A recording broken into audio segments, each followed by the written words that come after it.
Hello and welcome to part one, numero uno, of things I wish someone freaking told me when I was in my teens, 20s, even 30s. This is all relative. For some context, I am a 48-year entrepreneur living in Atlanta, Georgia, have seen a pretty decent amount of success. And, I look back at many of the things that I've done in my life. I have made every mistake. If there was a book of mistakes, I should probably write that book of mistakes, but instead I'm going to make these videos about it.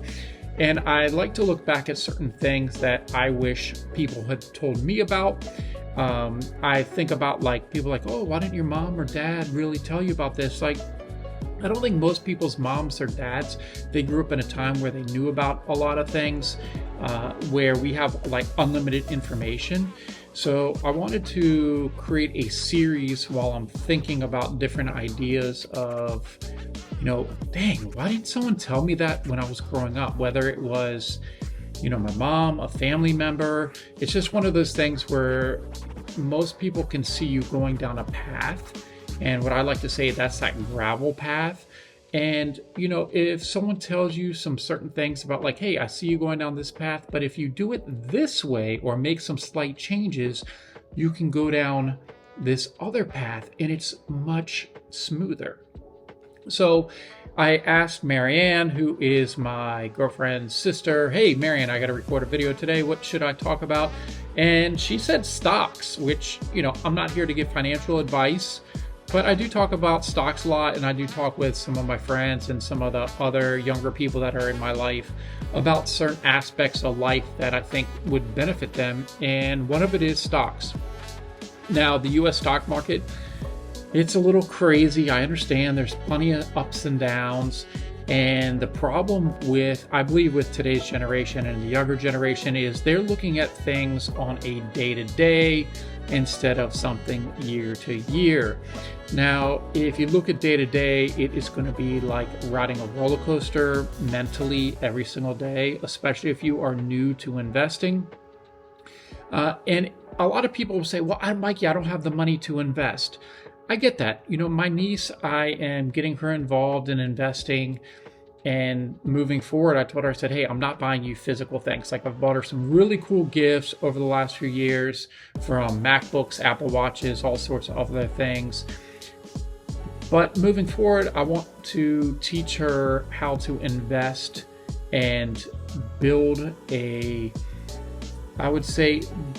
just build the habit of investing. And what does that look like? So we were talking recently and I said, okay, Sadie, you got to invest can you invest just $5 a week? I don't have $5 a week. I'm a college student. She can invest $5 a week. I said, okay, fine. Can you invest $1 a week? Now, I know what you guys are probably thinking, does it even make a difference to invest $1 a week? Is she really going to make money off that? No, she's not. But she's also only 18, and what I'm trying to do is teach her how to form a habit, and that's the habit of investing every single week. So most of us are in a position where they can invest more than $1 a week, even $5, $10 a week. And I think just building that habit for the first year could be the big difference between what's going to happen in the next 20 years of your life with investing. And investing is all about not just putting your own money in, but having that money work for itself. And if you look up compounding interest, that's basically your money working for itself. If there's plenty of videos on YouTube that talk about saving your first $100,000 and what that does. It's incredible. There's a lot of good videos on this. But I want people to think, I had some times in my life where I had invested money and I'd seen the ups and downs, but I just never was consistent with it. I didn't have the habit. I'd always end up spending money on something stupid or doing something else, losing money somehow in a business, and just not having that really set to the side. So I think if I had a better habit, especially any time in my life before the last, say, 5, 7, 8 years when I started investing more, my life would be a lot different these days. And when starting investing, people are like, Mikey, what stock should I invest in? I never recommend at this point to invest in stocks. it's too hard to beat the market investing in stocks. There's a few things you can invest in, and that's ETFs. And ETFs are a collection of stocks. Think like mutual fund, but mutual funds are kind of older. What people don't really invest in much anymore. It's more ETFs. So you have the S&P 500, which is the top 500 companies in the United States. That's ticker VOO. Very hard to beat that. If you look at the last 10, 20 years, most fund managers cannot beat, I think it's 90% of fund managers cannot beat the S&P 500. That sounds good. Now, it will go up every single year. No, it will not. But if you look at 5-10 year history, will it go up? Abso-freaking-lutely. So I think the S&P 500 is a good one, safe one. I'm into dividends, and you're going to find your own investing strategy once you get into it. A dividend king for ETFs is SCHD. It's by Charles Schwab, and this is a fantastic ETF.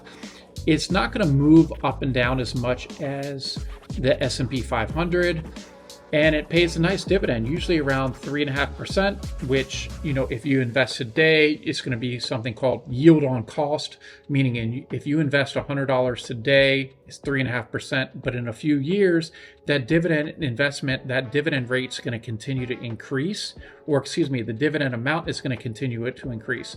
So you might end up making 5, 6, 7% on that initial $100 that you initially invested. And I'm telling you, over time, compounding interest, this stuff adds up. So really, if you have never invested before, get started with $1 a week, $5 a week, $10 a week. Set up a Robinhood account. It's super easy to do. There are many different types of accounts out there, but start building the habit of investing today. It is absolutely never too late. Me personally, in my financial life, it took me a while to get everything from my previous business that failed. It wasn't until 2018 that I finally got back to ground zero. Ground zero meaning I owed nobody anything, didn't own any real estate. I had sold my house. I'm like, okay, everybody's paid off. Now let me make some changes in my life, and let's do this seriously. And none of this stuff needed to happen if I was just a smarter investor earlier in life. I mean, there's so many different stocks that I invested in. If I just held on to them or just consistently invested with the money I made, I never made really good money, never in six figures until I owned my own business, until I reached my 40s. But I made enough. I didn't have a lot of expenses and generally lived below my means for the most part. I definitely took a lot of risks, but that didn't work out. Some did mildly, but it was a good learning process. But really, just investing. Think about that $5, $10 a week that you can invest. Start building that habit. As you start getting some extra income and you continue to grow within your job, which it's totally okay to have a job. Not everyone can be an entrepreneur. You can start putting a little bit more money in. You're going to start seeing it grow. And over time, that money is going to continue to increase. And hopefully one day you'll be making more from your investments than you do from your job. Hopefully you can retire at a decent age. I don't know where Social Security is going to be in the United States. So I guess you have to plan on it. I don't know what they'll do, but just start investing, guys. This is, once again, not financial advice by any means, but it's really life a lot of times is about forming strong habits today while you're young. That's going to pay off big in the future.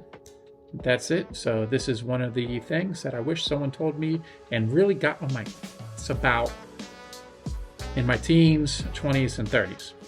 We'll be back with another one, maybe a vlog, in the next video.